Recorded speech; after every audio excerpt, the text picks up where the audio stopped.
Top quality और consistent performance के लिए सिर्फ सिल्वर पंप्स। टॉप क्वालिटी और कंसिस्टेंट परफॉर्मेंस के लिए सिर्फ सिल्वर पंप्स, नाम याद रखना।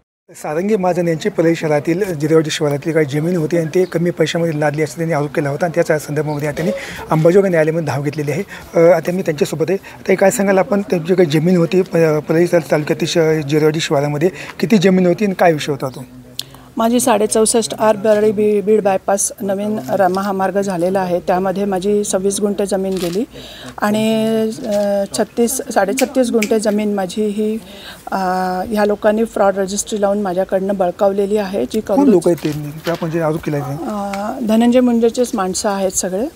गोविंद मुंडे आहे, मेन मध्यस्थी त्याचीच होती आणि त्याने पंकजाचं आणि धनंजयचं नाव सांगून ती बळकावून घेतली की त्यांना जर कळलं तर हे लोक तुम्हाला जमीन मिळू देणार नाही आणि तुम्हाला मग नंतर ह्याचा खूप त्रास होईल, त्याच्यापेक्षा मी तुम्हाला इथं रजिस्ट्री लावून देतो असं खोटं सांगून आम्ही त्यांच्याशी संवाद साधलो। त्यांचे म्हणणं आहे की आम्ही कुठली कुणाची जमीन किंवा बाळगाडी नाही आहे, काही नाही, ते आमच्यावर खोटा आरोप करतात। ते तसंच बोलणार आहे, शेवटी खोटारडे लोक खोटंच बोलत असतात, त्याच्यामुळे त्यांचं हे खोटं खूप काळ टिकणार नाही आहे आणि त्यांना हे माहिती आहे की त्यांचं तुम्ही बघा ना, त्यांच्या सगळ्या इंटरव्ह्यूला लोकांच्या कमेंट्स बघा तुम्ही की त्यांचा किती खोटारडेपणा आहे, त्यांच्या चेहऱ्याचे हावभाव बघा किती खोटं बोलतात ते।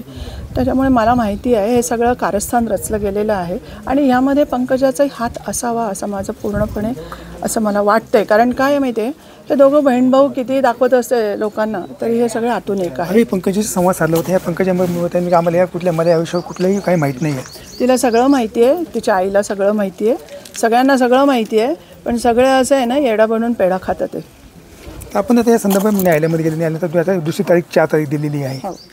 4 एप्रिल ही तारीख दिलेली आहे आणि पुढच्या तारखेपासून सुनावणी चालू होणार आहे। शेवटचा धनंजयचा से येण्याचा बाकी होता, तो आज कोर्टांमध्ये त्याच्या वकिलांनी सादर केला असल्यामुळं पुढची तारीख दिलेली आहे सुनावणीसाठी। तर पुढच्या तारखेपासून कार्यवाही होईल। माझ्यासाठी न्यायालयाचे दरवाजे कायम उघडे आहेत आणि मी कोर्टातून न्याय घेईन आणि तो मला मिळणारच आहे, कारण मी खरी आहे, मला माहिती आहे। ते होते सारंगी महाजन, ते मी आता कोर्टामध्ये आपल्या न्यायासाठी हक्कासाठी कोर्टामध्ये धाव घेतली आहे आणि कोर्टामार्फत मला न्याय मिळेल अशी त्यांनी अपेक्षा करण्यात आलेली आहे। संभाजी मुंडे, TV9 मराठी, परळी, बीड।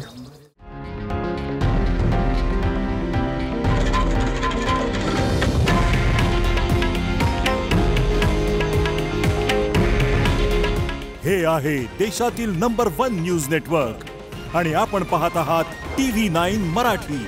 काळजी तुमची, हित महाराष्ट्राचं।